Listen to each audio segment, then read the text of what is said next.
মানুষ কখনো পাহাড়ে হোঁচট খায় না, হোঁচট খায় ছড়িয়ে ছিটিয়ে থাকা ইট পাথরের টুকরোতে। পাহাড়ের মতো বিশাল কিছুর সামনে আমরা সতর্ক থাকি, প্রস্তুত থাকি, কিন্তু ইট পাথরগুলো আমাদের দৃষ্টি এড়িয়ে যায়, যে কারণে প্রায়ই আমরা ইট পাথরে পা ঠুকরে পড়ে যাই। জীবনের মতোই সম্পর্কের পথও একই রকমই। একটি সম্পর্ক, সেটা প্রেম, বন্ধুত্ব, দাম্পত্য কিংবা পারিবারিক, যাই হোক না কেন, কখনোই বড় কোনো ইস্যুতে ভেঙে পড়ে না।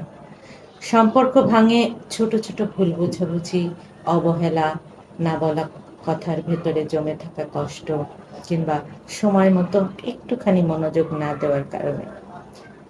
এই ছোট ছোট অপ্রাপ্তিগুলো প্রথমে হয়তো তেমন একটা গুরুত্ব পায় না, কিন্তু দিনে দিনে সেগুলো জমতে জমতে পাহাড়ের চেয়েও বড় হয়ে ওঠে। একটা সময় গিয়ে যখন আর বোঝাপড়ার কোনো রাস্তা খোলা থাকে না, তখনই বিচ্ছেদ হয়ে ওঠে একমাত্র সমাধান। আমরা অনেক সময় ভাবি, এত ছোট একটা বিষয়েও এতটা রাগ করলো কেন, কিন্তু ওই ছোট্ট বিষয়টাই হয়তো তার কাছে অনেক বড় ছিল।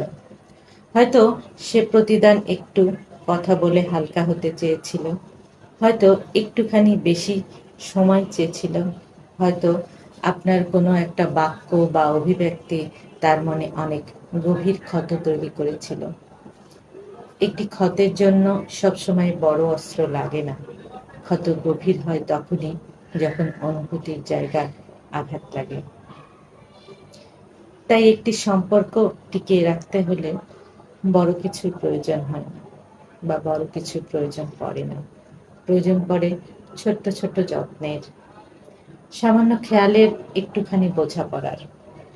সময় মতো একটু মেসেজ, ক্লান্ত দিনে এক কাপ চা, কষ্টে থাকা মানুষটার পাশে নীরব উপস্থিতি, কিংবা কেবল মন দিয়ে তার মনের কথাগুলো শোনা।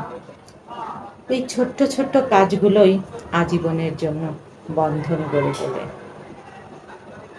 সম্পর্ক মানে একটি সম্পর্ক মানে একে অপরের জায়গায় নিজেকে কল্পনা করতে পারা, তার অনুভূতিকে তার দৃষ্টিভঙ্গি থেকে উপলব্ধি করার চেষ্টা করা, একটুখানি কেয়ার করা, একটুখানি সম্মান, একটুখানি গুরুত্ব দেওয়া, একটুখানি সহানুভূতি।